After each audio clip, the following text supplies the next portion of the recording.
Hello everyone, welcome to our second part. Which class? 7th class, and the topic name, chapter name is plants, structure and the functions. म्हणजेच आपल्या पहिल्या भागामध्ये काय झालं होतं, आपण जी मुळं आहेत, किती प्रकारची मुळं आहेत, टॅब रूट, फायबरस रूट आपण पाहिलेले होते. बरं, स्टीमची रचना कशी आहे हे आपण पहिल्या भागात पाहिलेलं आहे. आता आपण सेकंड पार्ट मध्ये पाहणार आहोत त्यांच्या पानांची रचना. कशाची रचना पाहणार आहोत? लीफ, LEAF, लीफची रचना आपण पाहणार. कशा प्रकारचे लीफ आहे किंवा त्याची प्रत्येक एखादी वनस्पती आपण घेतलं किंवा डिफरंट टाईपच्या वनस्पती आपण घेतल्या त्याची जी पानं आहेत त्यांचा कलर सेम असतो, पण त्यांचा आकार हा वेगवेगळा असतो. आणि जे मधले जे नावं असतात किंवा मधले जे पार्ट्स असतात ते सगळे जसे की आपले बॉडी पार्ट्स आहेत.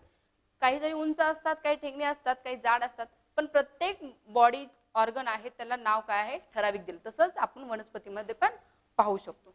तर आपण लीफ बद्दल माहिती बघू. Leaves grow from the nodes on a stem. Leaves are gradually thin, flat and green in color. The broad spread out part of the leaf is called leaf blade or lamina, and its edge is called the leaf margin. Okay. Leaf margins may in entire dental or lobed. म्हणजे लीफची सुरुवात कुठून होत असते? आपण steam मध्ये पाहिल्यासारखं nodes असतात, NODS. Nodes म्हणजे पेर जे स्टीमला असतात, छोटे छोटे काही ठराविक स्पेसिफिक अंतरावर असतात. त्या नोड्स मध्ये हळू स्टीमची काय होते, जे लीफ आहे त्याची उगम होत असतो, तिथून लीफची सुरुवात होत असते. ते लीफ मध्ये किती प्रकारचे असतात? आता लीफ सारखेच असतात का? We see the leaf structure. Okay, आपण इथून सुरुवात करू. हे काय जे देठ दिसतं, आपण हे काय स्टीम पासून तोडलेलं लीफ आहे. स्टीम म्हणजे खोडापासून तोडलेलं लीफ आहे. त्याला आपण काय म्हणले? लीफ बास म्हणजे पर्णतल, पानांचा तल. आता इथून आपल्या पानांचे वेगवेगळे भाग सुरू होतात. लेट्स सी द पर्णतल, याला आपण म्हणतो. इथून आता हे जे पुढे दोन छोटे छोटे पानं आलेले आहेत, हे जे छोटे छोटे पानं म्हणजे आता ते यायला लागलेत. कुठून यायला लागलेत? नोड्स मधून यायला लागलेत. म्हणजे पेरामधून दोन पानांची काय व्हायला लागले? नवीन रचना व्हायला लागली. त्याला काय म्हणलेलं आहे? स्टिप्युल म्हणजे उपपर्ण. हा पर्ण, त्याचे दोन छोटे म्हणजेच उपपर्ण. Let's see the second part. हे काय?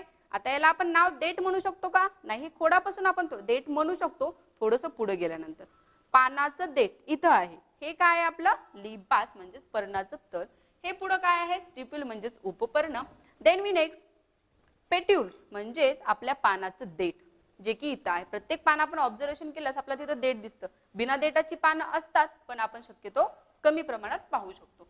देन आता हे बाहेरचं जे आवरण आहे याला जे पूर्ण आपण असं हे, आता हे प्रत्येकाचं सारखं नसतं. काहीचं काटेरी दंत म्हणजे आपल्या दातासारखं कसं निमुळत्या आकाराचं असतं, काहीचं असं शाप असतं, आणि काहीचं खूप मध्ये परत बाहेर, खूप मध्ये परत बाहेर, असे पानाचे विविध आकार असतात. पण ह्या शेवटच्या जे असं कंपाऊंड आहे, हे जे आवरण आहे, त्याला आपण नाव काय दिलेलं आहे? Leaf margin. काय दिलेलं नाव आहे? लीफ मार्जिन म्हणजे पर्णधारा. याची पर्णधारा कशी आहे? सारखी आहे. कशी आहे? सलग आहे. ह्याला काय म्हणायचं? सलग असं म्हणायचं. हे झाल्यानंतर आपण जे मध्यनेश बघतो, इथून जी सुरुवात झालेली आहे याला काय म्हणायचं? मिड रीप म्हणजेच मध्यशीर. कुठं आहे आपली? मिड वेन किंवा मिड आपण RIB रीब ही म्हणू शकतो त्याला. मिड रीप हे मधली आहे, मध्यरेष जे इथून सुरू होते. डेटापासून म्हटलं तरी चालेल, ते पूर्ण टोका म्हणजे ॲपेक्स पर्यंत गेलेली असते. त्याला आपण मिड रीप म्हणजे त्याची मध्य. कशाची मध्यशीर?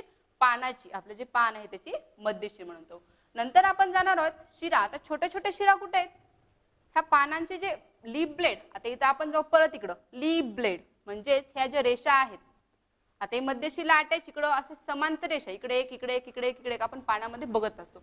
त्याला म्हणलेलं आहे पर्णपत्र म्हणजेच लीफ ब्लेड म्हणतो. त्या लीफ ब्लेडच्या आतमध्ये छोट्या छोट्या असे वेन्स असतात, छोट्या छोट्या वेन्स असतात, त्याला आपण शिरा म्हणतो किंवा आपण जाळी ही त्याला म्हणू शकतो. नंतर पुढे गेल्यानंतर असं निमुळतं पानाचं एक छोटंसं टोक येतं. प्रत्येक पानाला निमुळतं पुढे टोक असतं, त्याला आपण काय म्हणतो? लीफ ॲपेक्स म्हणजे पर्णाक. तिथं आपल्या पानांचं काय असं असं काही पानं असं टोकदार असतात, हो की नाही? काही पाने इथंच निमुळते असतात, पण शेवटी काय असतात? ते निमुळती असतात. त्याला आपण पर्णाक म्हणजेच लीफ ॲपेक्स ही म्हणू शकतो. आता हे सर्वांचं आपण ह्या सर्व आपण सुरुवात कुठून केली होती? लीफ म्हणजे पर्णतलापासून. लीफ बास हा इथं आहे. परत आपण इथं काय आहे? स्टिप्युल म्हणजे हे आहे उपपर्ण. पानं, झाडाचे काय? उपपाने. इथं मोठं पान, त्याच्यानंतर दुसरा पानांची निर्मिती व्हायला लागले. दुसरं काय? देठ. ह्याला आपण पेट्यूल असं म्हणलेलं आहे. नंतर हे सुरुवातीचे मार्जिन, लीफ मार्जिन त्याला म्हणतो. त्यालाच म्हणजे आपली पर्णधारा. मध्ये एक छोटीशी अशी सरळ रेष टोकापर्यंत गेलेली आहे, त्याला आपण मिड रीप म्हणलेलं आहे. ह्या साईडला ज्या तिरक्या रेषा आहेत त्याला आपण म्हणलेलं आहे लिपलेट म्हणजेच पर्णपत्र. आणि जे मध्ये या लिप रेषामध्ये काही जाळी असतात आणि छोट्या छोट्या रेषाही असतात. आपण जर लिपचं एकदम ऑब्झर्वेशन केलं जवळून तर आपल्याला ह्या छोट्या छोट्या शिरा पण दिसायला लागतात, त्याला आपण वेन असं म्हणतो. आणि जर शेवटी आपण जर बघितलं, शेवटची निमुळता जो भाग असतो पानाचा त्याला आपण काय म्हणलं, लीप ॲपेक्स म्हणजे पर्णाग्र असं म्हणलेलं आहे. आपण एक छोटंसं लीप बघायचं काम प्रत्यक्षात बघू, हे की नाही. हे बघा तुमच्या जसं दाखवलेलं आहे, जसं तुमच्या बुक मध्ये आहे किंवा जसं मी ब्लॅकबोर्ड बोर्डवर काढलेलं आहे तसं आपण इथं बघू. हे काय आहे तुमचा डेट, हो की नाही. हे तुमचा डेट आहे. डेट झाल्यानंतर इथं लीप बास असे नाव दिलेलं आहे. नंतर ही जी सरळ रेषा आहे ती मिड रीप म्हणजे आपली मध्य शिर आहे किंवा मध्य रेषा आपण म्हणू शकतो. हे काय आहे, मार्जिन आहे म्हणजे आपलं पानाचं शेवटचं आवरण आहे. आणि हे हळूच एक छोटासा निमुळता टोक बाहेर निघालेला आहे, त्याला आपण काय म्हणतो, ॲपेक्स, लीप ॲपेक्स म्हणजे पर्णाग्री म्हणतो. आणि ह्या पानामध्ये छोट्या छोट्या रेषा दिसायला लागल्या, ते आपलं काय, पर्णपत्र. म्हणजे याच्यावर आपलं पान किती रुंदणार आहे या शिरावर अवलंबून असतं, त्याला लीप ब्लेड. आणि ह्या लीप ब्लेडच्या आतमध्ये जे छोट्या छोट्या शिरा जाळीदार दिसायला लागल्यात त्या आपल्या काय आहेत, वेन्स म्हणजेच आपण शिरा असं म्हणतो. हे आपण प्रत्यक्षात आपण आकृतीही पाहिली आहे, याची रचना म्हणजे स्वरूपात प्रत्यक्ष पान घेऊनही पाहिलं. तुम्ही घरी गेल्यानंतर पानाचं कुठल्याही पानाला असंच संरचना असते त्याची, फक्त त्याचा बाहेरून आकार वेगळा असतो पण जे आतमध्ये रचना असते त्याची अशीच असते. Okay, is that clear. मी सांगितल्यासारखं पानांचा जो हे जे आहे, ही जी रचना आहे बाहेरची जे मार्जिन आपण म्हणतो ती वेगवेगळी असतात. तर ह्याचं मार्जिन आपण बघू.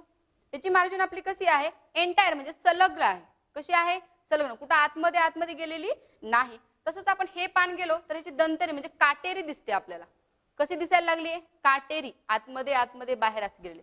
आणि काही पानाची खूप पानं आतमध्ये परत तिथून दुसरं आलेलं असतं, असं असं असं त्याची रचना असते. म्हणजे पान आतमध्ये त्याचे जरी सगळे भाग सारखे असले त्याची बाहेरची जी मार्जिन असते ती थोडीशी डिफरंट असते. आता पान वेगळ्या प्रकारचे असतात, एकच कलर आहे पण त्याचे प्रकार दोन आहेत. पुढे बघू. Leaves of some plants have a single undividable leaf blade and the single midrib. Such leaves are called the simple leaves. म्हणजे पान एकच आहे त्याला एकच मिडरीप आहे, म्हणजेच मध्यशीर किती आहे, एकच आहे, त्याला आपण साधे पान म्हणजे सिंपल लीव्स असं म्हणतो. आता ते कुठलं पान आहे, आता आपण दाखवलेलं हे काय, सिंपल पानाचं एक उदाहरण आहे. आता कंपाऊंड लीव्ह म्हणजे दुसरं उदाहरण आहे ते बघू आपण. The leaf blade of leaves in the same plant is divided into many small parts called the leaf blades. Such leaves are called the compound leaves. म्हणजे सिंपल लीव्ह आणि कंपाऊंड लीव्ह असे पानाचे दोन प्रकार आहेत. पानांचा कलर सारखाच आहे, फक्त ज्या पानाला एकच मध्यशीर असते आणि ते पान असं मोठ्या प्रमाणात विभागलेलं असतं त्याला आपण साधं पान म्हणतो. आणि छोटे छोटे गुलाबाची पानं बघू किंवा आपण जे छोटे एकच असं एक देठ आहे आणि त्याला छोटी छोटी छोटी छोटी पानं आलेली असतात त्याला आपण काय म्हणतो, कंपाऊंड लीव्ह. देठ एकच आहे, मिडरीप त्याच्यामध्ये भरपूर आहेत, छोटंसं पान मिडरीप, छोटंसं पान मिडरीप, असं त्याच्यापासून असं कंपाऊंड लीव्ह तयार होतं. म्हणजे खूप सारे, एकाच देठाला खूप सारे पानं, त्याला आपण कंपाऊंड लीव्ह म्हणजे काय म्हणतो मराठीमध्ये, साधे पान आणि संयुक्त पान असे त्याचे दोन नाव आहेत. हे पानाचे दोन प्रकार झाले. आता पानं सगळ्या वनस्पतीला हिरवीच असतात, फक्त त्याची आकार मोठा बारीक असू शकतो, कलर सगळ्यांचा सारखा असतो. आता ऑब्झर्व करायचे तुम्हाला, ऑब्झर्व अँड डिस्कस म्हणजे थोडंसं निरीक्षण करून त्याच्यावर काय करायचे, चर्चा करायची. Observe a branch of plants like rose, neem, coriander and hibiscus. म्हणजेच असं आपण सुरुवातीच्या भागामध्ये घेतलं होतं की एक स्टीम घेतलं होतं आणि त्याची ऑब्झर्वेशन करून त्याचं कुठल्या पाटला काय नाव देतात असं आपण बघितलेलं होतं. म्हणजे तुम्हाला कुठली कुठली, जे आपण गुलाबाचं झाड आहे किंवा लिंबाचं आहे, आपण कोरिएंडर म्हणजे कोथिंबीर आणि हिबिस्कस म्हणजे जास्वंद, असे 4-5 देठ घ्यायचे. देठामध्ये कशामध्ये पानांची रचना कशी आहे, त्याचा स्टीमचा आकार कसा आहे, जाड आहे का पातळ आहे, किंवा पानांची रचना कशी आहे, ते सिंपल आहे का कंपाऊंड आहे, त्याला फ्लावर्स लागलेत का किंवा त्याला जे बड आहेत ते आहेत का, हे जी सगळी रचना करून त्याचं निरीक्षण करायचे आणि तुमच्या मित्रांसोबत तुम्हाला चर्चा करायची. Okay, so let's C. In a different plants the arrangement of leaves on the stem is a different. It may be alternate, opposite, ovalate, spiral according to the shapes. Leaves are rounded, plumate, locodent and the linear. म्हणजे पानांचा आकार, आता गुच्छा ठिकाणी पाने येतात आपण हे बघितलेलंच आहे. हे बघा आता हे कसे आहेत, गुच्छ आहेत. मग काही झाडाला कसे येतात, असं खाली फक्त दोन, काही अंतरानंतर नंतर दोन, काही अंतरानंतर दोन. पण हे असं आपल्याला याची स्टीम आहे ते तुरळक प्रमाणात दिसते. पण काही झाडामध्ये तसे नसते की डायरेक्ट स्टीम दिसते, पानं खूप कमी असतात. इथं आपल्याला दाखवलेलं आहे, लेट्स सी. विविध प्रकारे झाडांचा आकार वेगळा आणि पानांचाही प्रकार वेगळे असतात. हे काय, हे मनी प्लांटचं, सपोज हे मनी प्लांटचं झाड आहे, डिस्टन्स आहे पानांमध्ये आणि अल्टरनेट आहेत, वर खाली वर खाली वर खाली असे, याला अल्टरनेट म्हणजे एकांतरित पानं असं, म्हणजे एकांतरित स्टीम असं आपण म्हणू शकतो. हे काय, डिस्क्युलेट म्हणजे आवृत्ती आहे, एका पानाच्या समोर दुसरं पान, एका पानाच्या समोर दुसरं पान आणि असं काय हे झालं, मिक्सअप झालेले आहेत पानं, याला आपण आवृत्ती असं म्हणू शकतो. नंतर काय, अपोजिट विरुद्ध दिशेला म्हणजे सम्मुख, एकाच्या समोर एक पान, एकाच्या समोर एक, एकाच्या समोर एक, एकाच्या समोर, इकडे जसं आलेलं आहे त्याच डेटाला बरोबर दुसरं पान आलेलं असतं, त्याला आपण काय म्हणतो, एकाच्या सम्मुख म्हणजे समोर आलेलं पान. आणि ओव्हरलेड म्हणजे वर्तुळाकार पान, म्हणजे कसं, या पानाला दुसरे काय 2-3 पानं आलेले असतात एकाच ठिकाणी, इकडे एक इकडे एक, म्हणजे एकाच जे नोड्स असतं तिथे 1 2 3 1 2 3 4 1 2 3 4 असे कंपाऊंड म्हणजे गोलाकार स्वरूपात ते पानं आलेली असतात, त्याला आपण काय म्हणतो, वर्तुळाकार म्हणतो. आता तुम्हाला एक ऑब्झर्वेशन करायचंय, एक तर बॉक्स दिलेला आहे कोपऱ्यामध्ये, त्या बॉक्सला काय करायचं, तुम्ही ऑब्झर्वेशन केलं फिरत असताना गार्डन मध्ये किंवा सराउंडिंग मध्ये फिरत असताना, वी सी डिफरंट टाईप, म्हणजे एखाद्या आपण बघितलेल्या पानापेक्षा खूप वेगळं असं पान दिसलं की त्याचं काय करायची, आकृती ह्या बॉक्समध्ये काढायची, ते पान कशाचं आहे त्याचं पूर्ण डिटेल्स तुम्हाला लिहायचे. आता तुम्हाला अजून एक म्हणलं ट्राय दिस, म्हणजे ह्याच्यामध्ये तुम्हाला एक्सपेरिमेंट जास्त आहेत. एक्सपेरिमेंट का जास्त आहेत, कारण आपण वनस्पतीची माहिती घेतोय. वनस्पतीची माहिती घेताना प्रत्यक्षात आपण जर माहिती बघितली प्रॅक्टिकली तर ती आपल्याला लवकर समजते. Take a peepal leaf and maize leaf and observe them carefully. Peepal म्हणजेच काय, पिंपळाचे झाड, आणि मेज म्हणजे काय, आपण जे कॉर्न असते, मक्याचं झाड असतं, मक्याचे जे पान आहेत ते 2 पानं तुम्हाला घ्यायचे.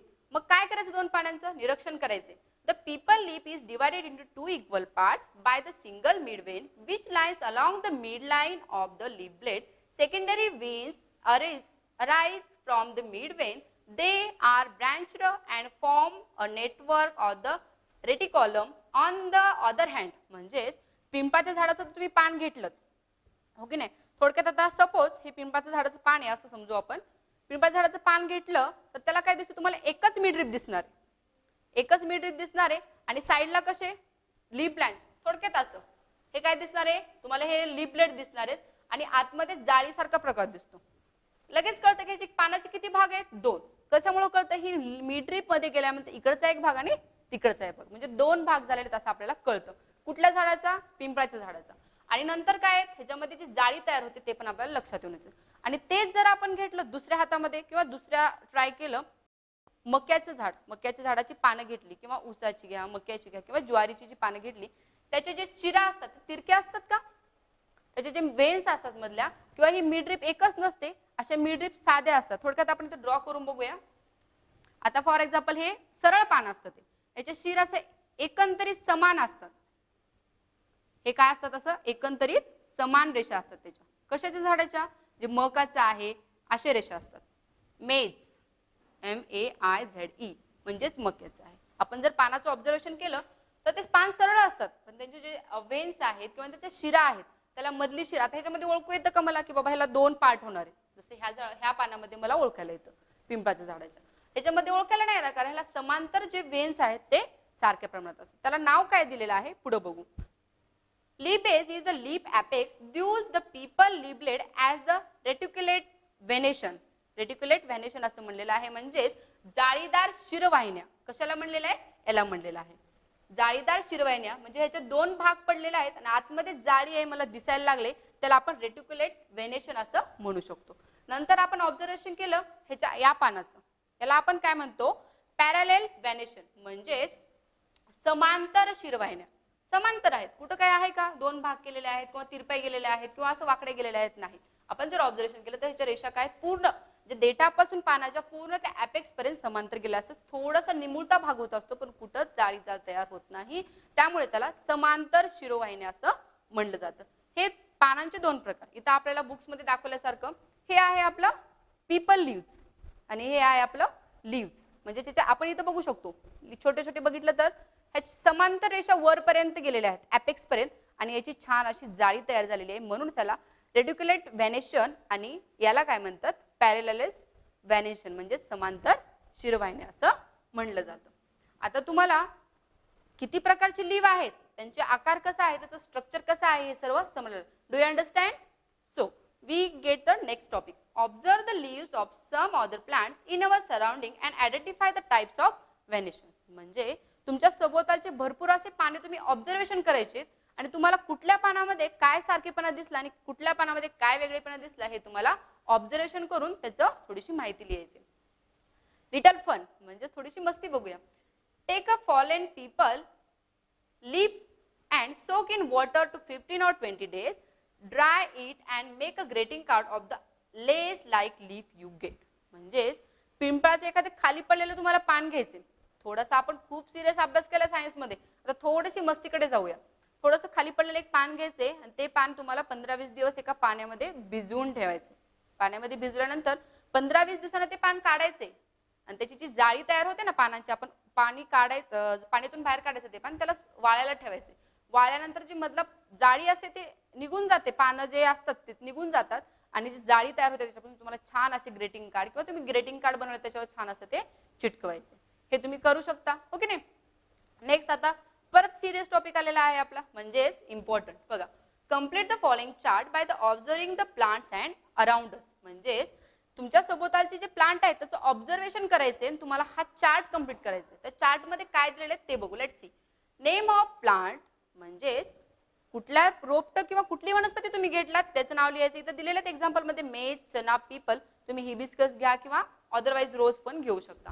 टाइप ऑफ लीफ म्हणजे त्या ह्याचा लीफचा प्रकार कुठला आहे, कंपाऊंड लीफ आहे का सिंपल लीफ आहे ते तुम्हाला इथं लिहायचे.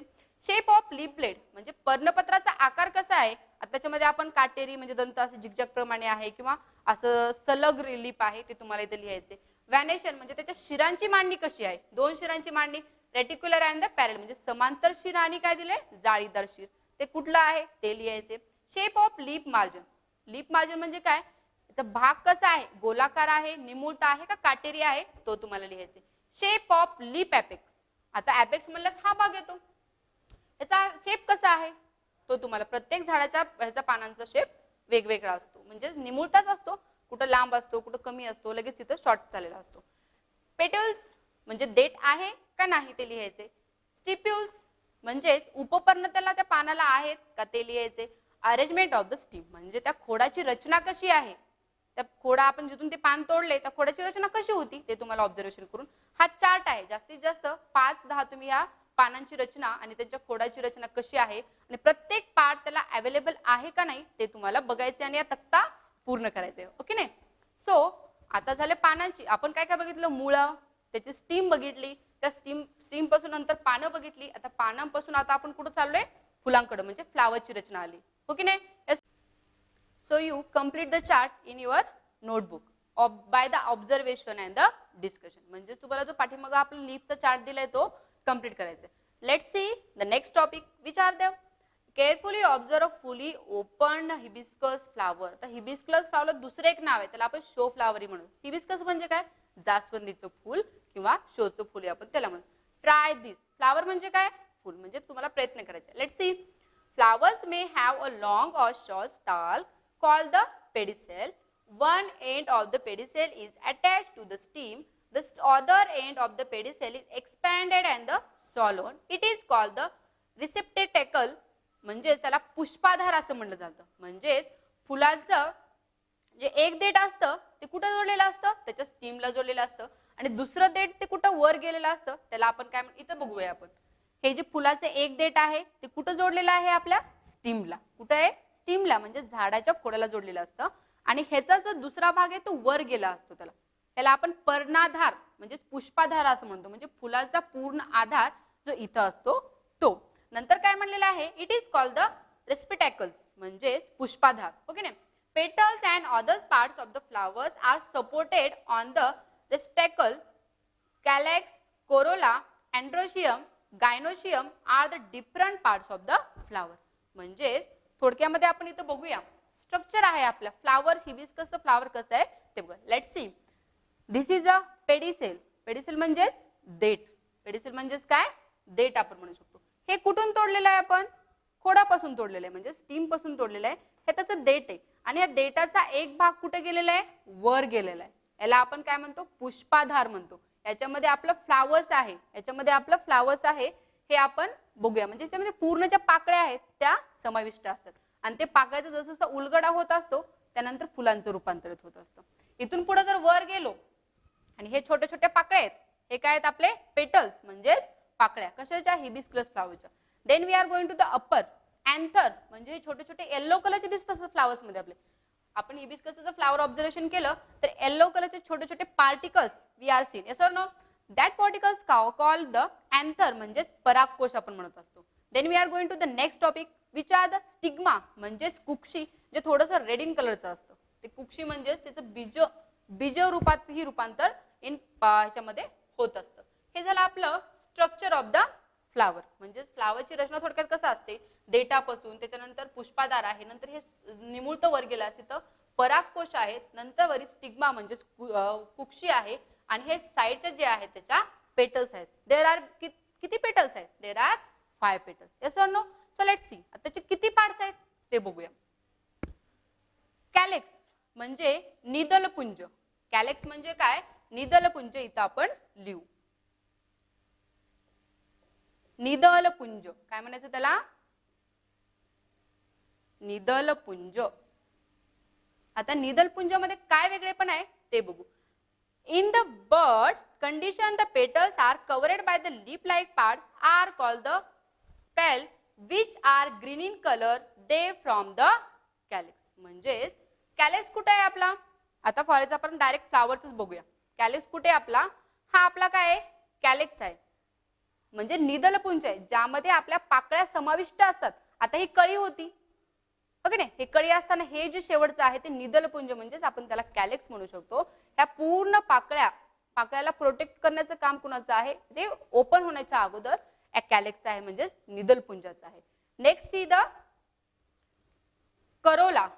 करोला म्हणजेच काय बघूया पुढं.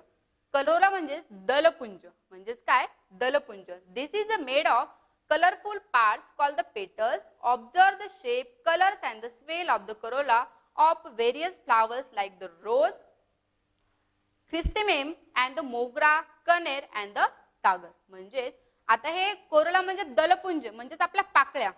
आपल्या म्हणजेच पाकळ्या. दलपुंज म्हणजेच पाकळ्या, आणि कॅलेक्स म्हणजे आपण दाखवलेलं ते हिरवा भाग, जो ग्रीन कलरचा भाग असतो ज्यामध्ये पाकळ्या असतात कवर ते. आणि करोला म्हणजेच दलपुंज म्हणजे आपल्या पाकळ्या. प्रत्येक पाकळ्यांचा आकार वेगवेगळा असतो, त्यांचा कलर वेगवेगळा असतो, त्यांचा स्मेल म्हणजे वासही वेगवेगळा असतो. हिबिस्कसच्या फ्लावरच्या बघण्यापेक्षा आपण गुलाबाचं बघू, शेवंतीचं बघू किंवा मोगऱ्याचं जर फ्लावर बघितलं त्याच्या पाकळ्यांचा वास असा वेगवेगळा येत असतो. हो की नाही? नंतर बघू अँड्रोशियम म्हणजेच पुमंग. आपण दुसरं इथं लिहूया कोरोला. कोरोला म्हणजे काय? दलपुंज, म्हणजेच दलपुंज. आणि तिसरा आपला आहे अँड्रोशियम. अँड्रोशियम म्हणजेच पुमंग. पुमंग. ओके नाही? अँड्रोशियम म्हणजेच पुमंग. ते कुठं असतं? Let's see. This is the made reproductive part of the flower. It consists of the stamens. Each stamens is made of anther and the filament. म्हणजेच हा जो फूल आहे तो पुल्लिंगी पार्ट आहे फुलाचा. कशाचा आहे? रिप्रोडक्टिव्ह पार्ट आहे, पण कसा आहे? पुल्लिंगी आहे, म्हणजे मेल आहे. कसा आहे? मेल पार्ट आहे. त्याच्यामध्ये काय काय म्हणजे आहे? हा आहे अँथर म्हणजे परागकोश त्याच्यामध्ये आहे, आणि जो फिगामेंट त्याला आपण व्रंत असं म्हणतो. काय म्हणतो? व्रंत असं म्हणतो. ते आपण पुढे बघणार आहोत. गायनोशियम आता दुसरा पार्ट आहे. Let's write here gynoecium. GYNOECIUM. Gynoecium म्हणजेच जायांग आपण त्याला म्हणतो. काय म्हणायचं? जायांग. ओके. आता आपण 4 पार्ट बघितलेले आहेत. Let's see. This is the female reproductive part of the flower. This is made of carpels. A carpels consist of the stigma, style and ovary. म्हणजे आता एकाच फुलाला किती पार्ट आहेत ते बघणार. हा काय? अँड्रोशियम म्हणजे पुमंग, हा पुल्लिंगी पार्ट आहे. रिप्रोडक्टिव्ह करतो, पण हा कसा आहे? मेल आहे, पुल्लिंगी आहे. आणि हा काय? जायनोशियम हा कसा आहे? स्त्रीलिंगी पार्ट आहे फुलामधला. त्याला आपण मराठीमध्ये जायांग असं म्हणतो. त्याच्यामध्ये काय काय आढळतं ते बघूया. Stigma, style and ovary. Stigma म्हणजे त्याची कुक्षी असते, स्टाईल म्हणजे कुक्षी व्रंत, आणि ओव्हरी म्हणजे त्याचं अंडाशय जे फुलांच्या इथं ह्या साईडमध्ये असतं. ओके नाही? आता तुम्हाला इथं पिक्चर दाखवल्याशिवाय समजणार नाही. Let's see. आता इथं थोडक्यात बघू. हे पूर्ण फ्लावर आहे. इथून जाऊया आपण वर. पेडिसेल. म्हणजेच आपल्या फ्लावरचं जे देठ आहे ते तिथून वर जर गेलं, हे ग्रीन कलरचं तुम्हाला दिसायला लागले त्याला आपण कॅलेक्स म्हणजे निदलपुंज म्हणतो, ज्यामध्ये आपल्या पेटल्स आहेत त्या काय झाल्या असतात, आपण म्हणजे प्रोटेक्टिव्ह असतात त्याच्यामध्ये. त्याच्यानंतर ह्या साईडला जर बघितलं येल्लो कलरचं पेटल्स ते हिरवं जर आपण साईडचं काढून बघितलं, एक येल्लो कलरचा पांढरट भाग असतो त्याला आपण अंडाशय म्हणजे ओव्हरी म्हणतो. Yes or no? तसंच जर ही वर गेलेली रेष असते सरळ, त्याच्यामध्ये येल्लो कलरचे परागकण आपल्याला दिसतात, त्याला काय म्हणायचं, अँथर, ते परागकोश. आता अँथरचे दोन भाग असतात, त्याला फिलामेंट, फिलामेंट पण म्हणतं, व्रंत आणि परागकोश. हे कशामध्ये असतात, आपल्या गायशयमध्ये असतात. पुढे गेल्यानंतर स्टाईल, जे छोटे छोटे वर दिसतात परागकणच्या वर रेडिश कलरचे असतात, त्याला आपण स्टाईल म्हणजे कुक्षी व्रंत असं म्हणतो. त्याच्यानंतर इकडे गेलं स्टिग्मा म्हणजे कुक्षी, कुक्षी व्रंत म्हणजे त्याचा गुच्छ, आणि स्टिग्मा म्हणजे एक कुक्षी, त्याला आपण बीजांमध्ये रूपांतर त्याचं नंतर होत असतं. म्हणजेच करोला म्हणजे दलपुंज म्हणजे फुलांच्या पाकळ्यांचा भाग, फुलांच्या पाकळ्याचा भाग म्हणजेच दलपुंज. आपण एखादी फ्लावर घेऊन त्याचंही आपण ऑब्झर्वेशन करू शकतो. हे आपण फ्लावर घेतलो, ओके नाही. फ्लावर घेतल्यानंतर हे त्याचं देठ आहे, हे देठ त्याला आपण पेडिसेल असं म्हणतो. नंतर गेल्यानंतर कॅलेक्स म्हणतो याला, याच्यामध्ये फ्लावर्स जे पाकळ्या आहेत ते काय सुरक्षित आहेत. नंतर हे साईडचे काय आहेत, पेटल्स आहेत म्हणजेच आपल्या पाकळ्या. हे जर वर गेलं, इथं आपले येल्लो कलरचे दिसायला लागलेत, हे काय परागकण आहेत. हे काय आहेत, पराग, त्याला आपण अँथर ही म्हणतो. काय म्हणतो त्याला, अँथर. आणि त्याच्यावर जर गेलं तर हे छोटस दिसायला लागलं, ते काय आपले कुक्षी आहे, त्याला आपण स्टाईल म्हणतो. ओके नाही, गुच्छ आहे म्हणजे याच्या नंतर नंतर बीजामध्ये रूपांतर होत होतं. एकाच फ्लावरचे आपण भरपूर असे पार्ट बघितले. तुम्हाला काय करायचंय, हे व्हिडिओ पाहत असताना एखादी काय घ्यायचंय, फ्लावर घ्यायचंय, जेणेकरून तुम्हाला व्हिडिओ असं छान प्रकारे समजू शकेल. काय पुस्तकात हे चित्र दिलेले आहे तुमच्या बुक्समध्ये, परत तुम्ही एक शेजारी फ्लावर घेतला आणि प्लस व्हिडिओ मधलं जे तुम्ही आता ऑब्झर्वेशन केलेलं आहे, ज्याचे स्ट्रक्चर तुम्ही बघितलेलं आहे, ते तुम्हाला चांगल्या प्रकारे समजेल. आता तुम्हाला एक एक्सपेरिमेंट करायचे, या पाठामध्ये खूप एक्सपेरिमेंट आहेत, तुम्हाला खूप काही शिकायला मिळणार आहे. Take a vertical section of the hibiscus flower with the help of sharp blade. By the cutting the flower vertically from the stigma to the pedicel, both section of the flowers will be seen have in a same structure. म्हणजे तुम्हाला काय करायचंय, हे अशा प्रकारचं flower घ्यायचे हिबिस्कसचं, याच्या मधोमध शार्प ब्लेडनी याचे दोन भाग करायचे, फक्त खालून नाही करायचे, वरपासून करायचे, कुक्षीपासून ते पूर्ण पेडिसेल पर्यंत त्याचे मधोमध दोन भाग करायचे. दोन भाग केल्यानंतर ते फ्लावर दोन समान भागामध्ये कन्वर्ट होतं, म्हणजे त्याचे विभाजन होतं. दोन्ही वेगळं दिसणार का मग तुम्हाला, इकडं पण परागकण आलेले आहेत, इकडं पण आलेले आहेत, इकडं पण कुक्षी आहे, इकडं पण कुक्षी आलेली असते, आणि त्याचे जे पेटल्स आहेत ते पण समांतर भागामध्ये आपल्याला कट करायचे. ओके नाही, मग तुम्हाला पानांचे जे फुल आहे ते वेगळं दिसणार आहे का, त्याचा आकार स्ट्रक्चर तुम्हाला सगळं सेम दिसणार आहे. हे तुम्हाला घरी कृती करून बघायचे, त्याच्यामध्ये तुम्हाला काय डिफरन्सेस तुम्हाला काय, what we see in the differences between the petals, in the style, in the calyx मध्ये तुम्हाला बघायचं आहे. After maturity, anthers brush and the pollen grains which are the relies fall on the stigma. म्हणजे जे परागकण असतात छोटे छोटे, त्यावर ते कुक्षी पडलेली असते, म्हणजे आपली स्टाईल जी असते आपण जी इथे वर दाखवलेली आहे, हे काय होतं, ह्या परागकणवर पडत असते. थोड्या कालावधीनंतर ज्यावेळेस त्या फुलामध्ये मॅच्युरिटी येते, म्हणजे फुल आपण खूप दिवसाला झाडाचं तोडलंच नाहीये, ओके नाही, एक दोन दिवस झालेत, हळूहळू हे सुकायला लागतं, आणि हे जे कुक्षी आहे, हे जो स्टिग्मा आहे तो कुठं पडतो, या पिवळ्या म्हणजे अँथरवर पडायला लागतो. त्याच्यानंतर काय होतं, let's see, this process called the pollination. म्हणजेच या प्रोसेसला, या ज्यावेळेस एक स्टिग्मा आहे हे कुठं पडायला लागले, अँथरवर, या प्रोसेसलाच आपण काय म्हणतो, पॉलिनेशन म्हणजे परागीभवन. म्हणजे इथं परागकणांचं परागीभवनामध्ये रूपांतर होणं, म्हणजे इथे एक प्रोसेस घडायला लागली, ती लगेच होत नाही. फ्लावर्स आपण 2-3 दिवस झाडाला ठेवले किंवा आपण त्याच्याकडे म्हणजे पूर्ण त्याच्यामध्ये मॅच्युरिटी आली, म्हणजे चांगलेपणा आलेला असतो किंवा असं मजबूतपणा आलेला असतो, त्यावेळेस होत असतं.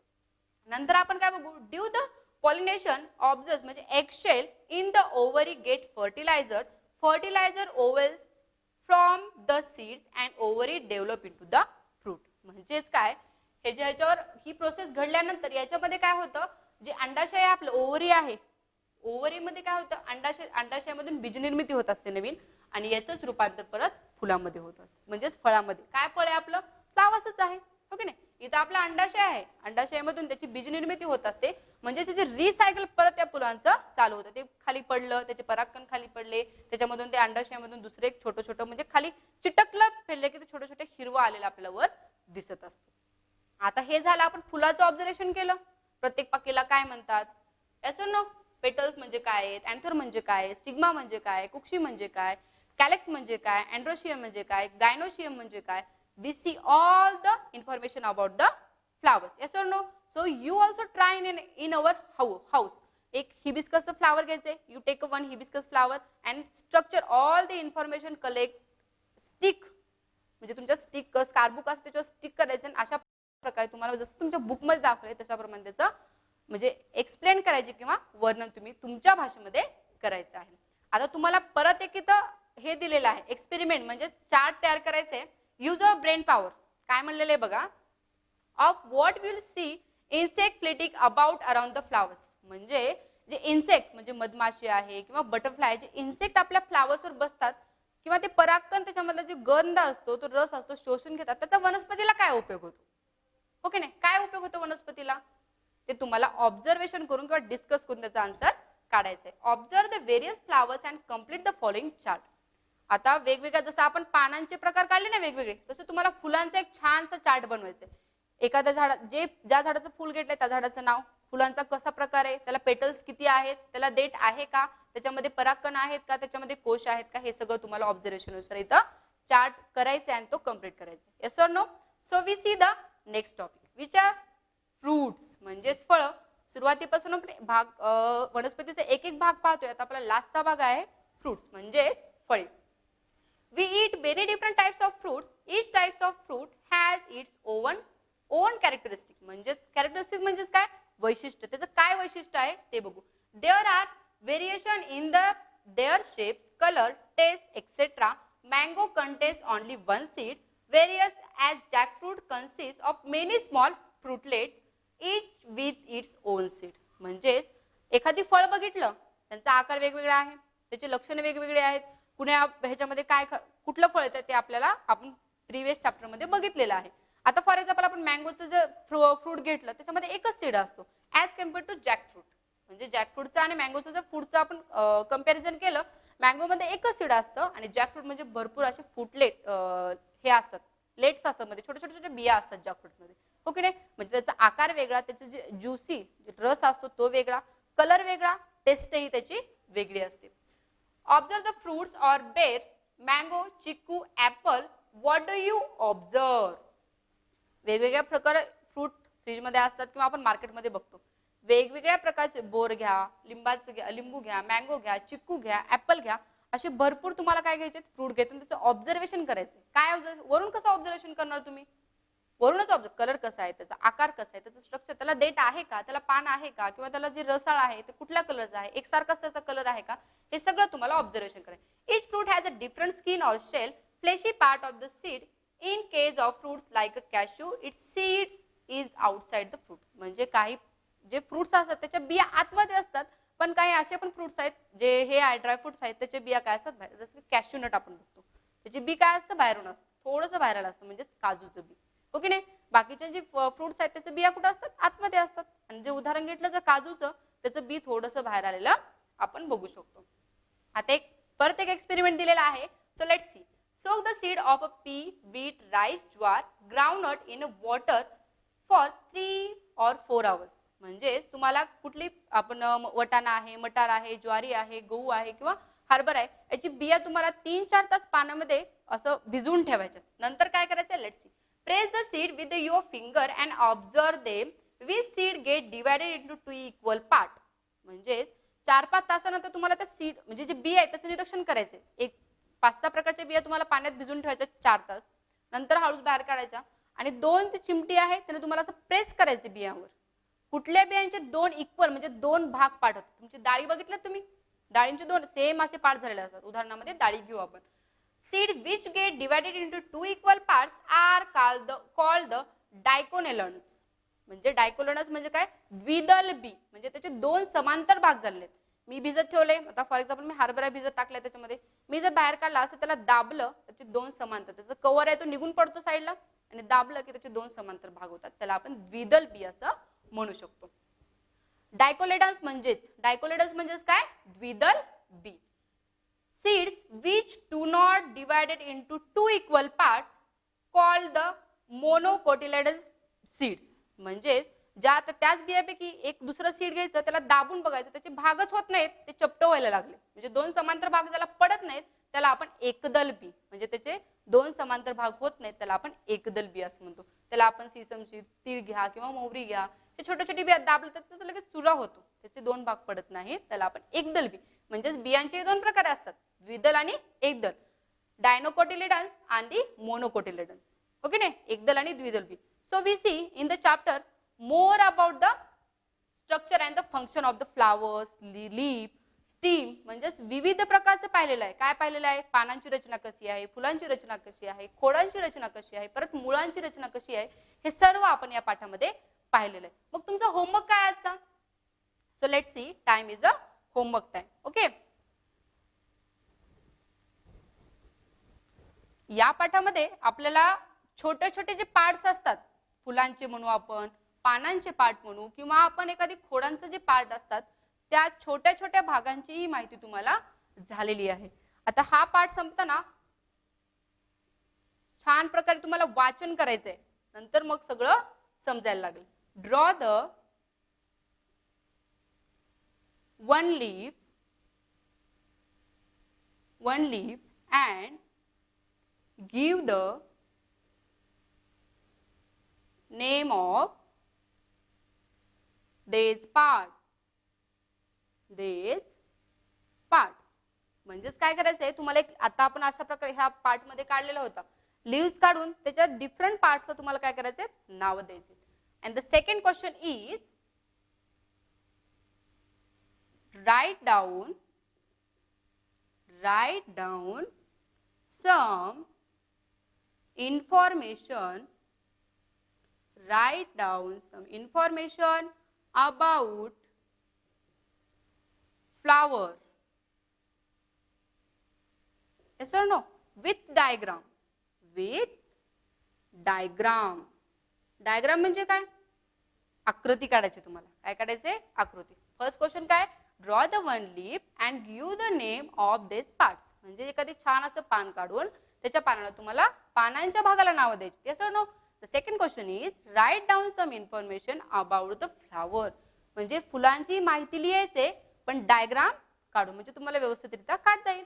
म्हणजे आपल्या व्हिडिओचे दोन्ही भाग तुम्हाला चांगल्या प्रकारे समजले की तुम्हाला एक्सरसाइज जे आहे ते व्यवस्थितपणे करता येईल. ठीक आहे, थँक्यू व्हेरी मच.